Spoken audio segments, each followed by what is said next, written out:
Here's a little song I wrote. You might want to sing it note for note. Don't worry.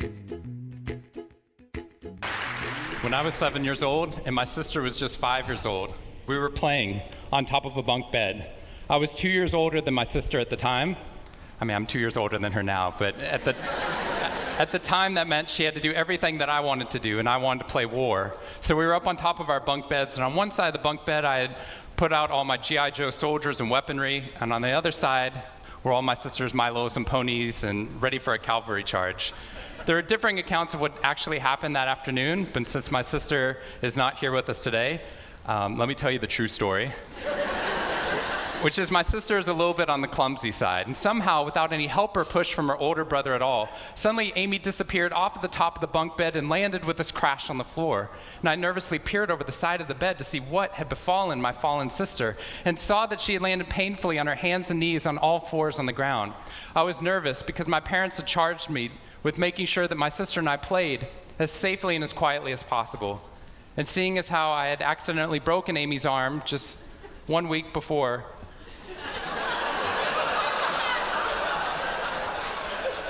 heroically pushing her out of the way of an oncoming imaginary sniper bullet, for which I have yet to be thanked. I was trying as hard as I could. She didn't even see it coming. I was trying as hard as I could to be on my best behavior, and I saw my sister's face this wail of pain and suffering and surprise, threatening to erupt from her mouth and threatening to wake my parents from the long winter's nap for which they had settled. So I did the only thing my little frantic 7-year-old brain could think to do to avert this tragedy. If you have children, you've seen this hundreds of times before. I said, Amy, wait, don't cry, don't cry. Did you see how you landed? No human lands on all fours like that. Amy, I think this means you're a unicorn. Now that was cheating, because there's nothing in the world my sister would want more than not to be Amy the hurt 5-year-old little sister, but Amy the special unicorn. Of course, this was an option that was open to her brain at no point in the past, and you could see on my poor, manipulated sister's face conflict, as her little brain attempted to devote resources to feeling the pain and suffering surprise she just experienced, or contemplating her newfound identity as a unicorn. And the latter won out. Instead of crying, instead of ceasing our play, instead of waking my parents with all the negative consequences that would have ensued for me, instead, a smile spread across her face, and she scrambled right back up onto the bunk bed with all the grace of a baby unicorn. With one broken leg. What we stumbled across at this tender age of just 5 and 7, we had no idea at the time, was something that was going to be at the vanguard of a scientific revolution occurring 2 decades later in the way that we look at the human brain. What we had stumbled across is something called positive psychology, which is the reason that I'm here today and the reason that I wake up every morning. When I first started talking about this research outside of academia, out with companies and schools, the very first thing they said to never do is to start your talk with a graph. The very first thing I wanted to do is start my talk with a graph. This graph looks boring, but this graph is the reason that I get excited and wake up every morning. And this graph doesn't even mean anything. It's fake data. What we found is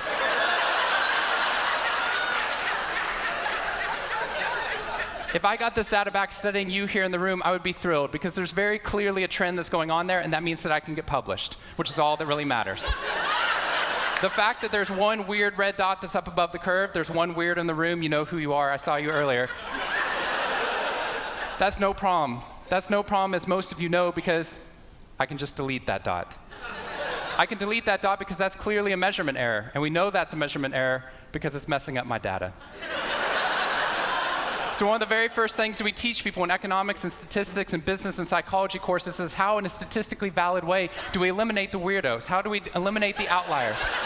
So that we can find the line of best fit, which is fantastic if I'm trying to find out how many Advil the average person should be taking, too. But if I'm interested in potential, if I'm interested in your potential, or for happiness, or productivity, or energy, or creativity, what we're doing is we're creating the cult of the average with science. If I ask a question like, how fast can a child learn how to read in a classroom? Scientists change the answer to, how fast does the average child learn how to read in that classroom? And then we tailor the class right towards the average. Now, if you fall below the average on this curve, then psychologists get thrilled. because that means you're either depressed or you have a disorder or hopefully both. We're hoping for both because our business model is if you come into a therapy session with one problem, we want to make sure you leave knowing you have 10. So you'll keep coming back over and over again. We'll go back into your childhood if necessary, but eventually what we want to do is to make you normal again. But normal is merely average. And what I posit and what positive psychology posits is that if we study what is merely average, we will remain merely average. Then instead of deleting those positive outliers, what I intentionally do is come into a population like this one and says why. Why is it that some of you are so high above the curve in terms of your intellectual ability, athletic ability, musical ability, creativity, energy levels, your resiliency in the face of challenge, your sense of humor? Whatever it is, instead of deleting you, what I want to do is study you. Because maybe we can glean information, not just how to move people up to the average, but how we can move the entire average up at our companies and schools worldwide. The reason this graph is important to me is when I turn on the news, it seems like the majority of the information is not positive. In fact, it's negative. Most of it's about murder, corruption, diseases, natural disasters, and very quickly, my brain starts to think that's the accurate ratio of negative to positive in the world. What that's doing is creating something called the medical school syndrome, which if you know people who have been to medical school during the first year of medical training, as you read through a list of all the symptoms and diseases that could happen, suddenly you realize you have all of them. I have a brother-in-law named Bobo, which is a whole other story. Bobo married Amy the unicorn. Bobo called me on the phone from Yale Medical School. And Bobo said, "Shawn, I have leprosy." Which even at Yale is extraordinarily rare. But I had no idea how to console poor Bobo because he had just gotten over an entire week of menopause. See, what we're finding is it's not necessarily the reality that shapes us, but the lens through which your brain views the world that shapes your reality. And if we can change the lens, not only can we change your happiness, we can change every single educational and business outcome at the same time. When I applied to Harvard, I applied on a dare. I didn't expect to get in, and my family had no money for college. When I got a military scholarship 2 weeks later that allowed me to go, suddenly something that wasn't even a possibility became a reality. When I went there, I assumed everyone else would see it as a privilege as well, that they'd be excited to be there. Even if you're in a classroom full of people smarter than you, you'd be happy just to be in that classroom, which is what I felt. But what I found there is while some people experienced that, when I graduated after my 4 years and then spent the next 8 years living in the dorms with the students, Harvard asked me to. Wasn't that guy. But what happened, I was an officer of Harvard to counsel students through the difficult 4 years, and what I found in my research and my teaching is that these students, no matter how happy they were with their original success of getting into the school, 2 weeks later their brains were focused not on the privilege of being there, nor on their philosophy or their physics. Their brain was focused on the competition, the workload, the hassles, the stresses, the complaints. When I first went in there, I walked into the freshman dining hall, which is where my friends from Waco, Texas, which is where I grew up, I know some of you have heard of it. When they come to visit me, they look around, they say, "This freshman dining hall looks like something out of Hogwarts from the movie Harry Potter," which it does. This is Hogwarts from the movie Harry Potter, and that's Harvard. And when they see this, they say, "Shawn, why do you waste your time studying happiness at Harvard? Seriously, what does a Harvard student possibly have to be unhappy about?"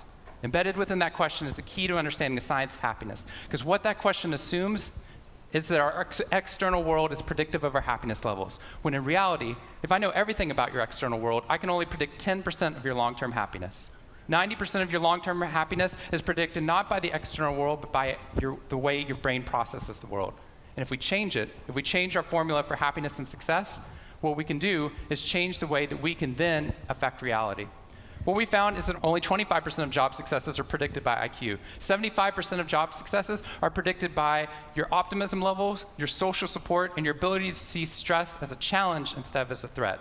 I talked to a boarding school up in New England, probably the most prestigious boarding school, and they said, "We already know that." So every year, instead of just teaching our students, we also have a wellness week, and we're so excited. Monday night, we have the world's leading expert coming in to speak about adolescent depression. Tuesday night is school violence and bullying. Wednesday night's eating disorders. Thursday night is illicit drug use. And Friday night, we're trying to decide between risky sex or happiness.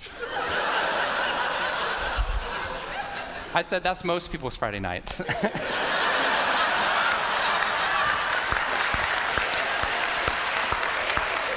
Which I'm glad you liked, but they did not like that at all. Silence on the phone. And into the silence, I said, "I'd be happy to speak at your school, but just so you know, that's not a wellness week, that's a sickness week." What you've done is you've outlined all the negative things that can happen, but not talked about the positive. The absence of disease is not health. Here's how we get to health. We need to reverse the formula for happiness and success. In the past 3 years, I've traveled to 45 different countries, working with schools and companies in the midst of an economic downturn. And what I found is that most companies and schools follow a formula for success, which is this: if I work harder, I'll be more successful. And if I'm more successful, then I'll be happier. That undergirds most of our parenting styles, our managing styles, the way that we motivate our behavior. And the problem is it's scientifically broken and backwards for two reasons. First, every time your brain has a success, you just change the goalpost of what success looked like. You got good grades, now you have to get better grades. You got into a good school, now you have to get a better school. You got a good job, now you have to get a better job. You hit your sales target, we're going to change your sales target. And if happiness is on the opposite side of success, your brain never gets there. What we've done is we've pushed happiness over the cognitive horizon as a society. And that's because we think we have to be successful, then we'll be happier. But the real problem is our brains work in the opposite order. If you can raise somebody's level of positivity in the present, then their brain experiences what we now call a happiness advantage, which is your brain at positive performs significantly better than it does at negative, neutral, or stressed. Your intelligence rises, your creativity rises, your energy levels rise. In fact, what we found is that every single business outcome improves. Your brain at positive is 31% more productive than your brain at negative, neutral, or stressed. You're 37% better at sales. Doctors are 19% faster, more accurate at coming up with the correct diagnosis when positive instead of negative, neutral, or stressed, which means we can reverse the formula. If we can find a way of becoming positive in the present, then our brains work even more successfully as we're able to work harder, faster, and more intelligently. What we need to be able to do is to reverse this formula so we can start to see what our brains are actually capable of. Because dopamine, which floods into your system when you're positive, has two functions. Not only does it make you happier, it turns on all the learning centers in your brain, allowing you to adapt to the world in a different way.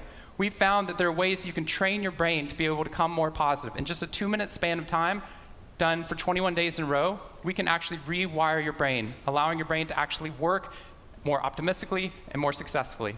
We've done these things in research now in every single company that I've worked with, getting them to write down 3 new things that they're grateful for 21 days in a row, 3 new things each day. And at the end of that, their brain starts to retain a pattern of scanning the world not for the negative, but for the positive first. Journaling about one positive experience you've had over the past 24 hours allows your brain to relive it. Exercise teaches your brain that your behavior matters. We find that meditation allows your brain to get over the cultural ADHD that we've been creating by trying to do multiple tasks at once, and allows our brains to focus on the task at hand. And finally, random acts of kindness or conscious acts of kindness. We get people, when they open up their inbox, to write one positive email praising or thanking somebody in their social support network. And by doing these activities and by training your brain, just like we train our bodies, what we found is we can reverse the formula for happiness and success, and in doing so, not only create ripples of positivity, but create a real revolution. Thank you very much.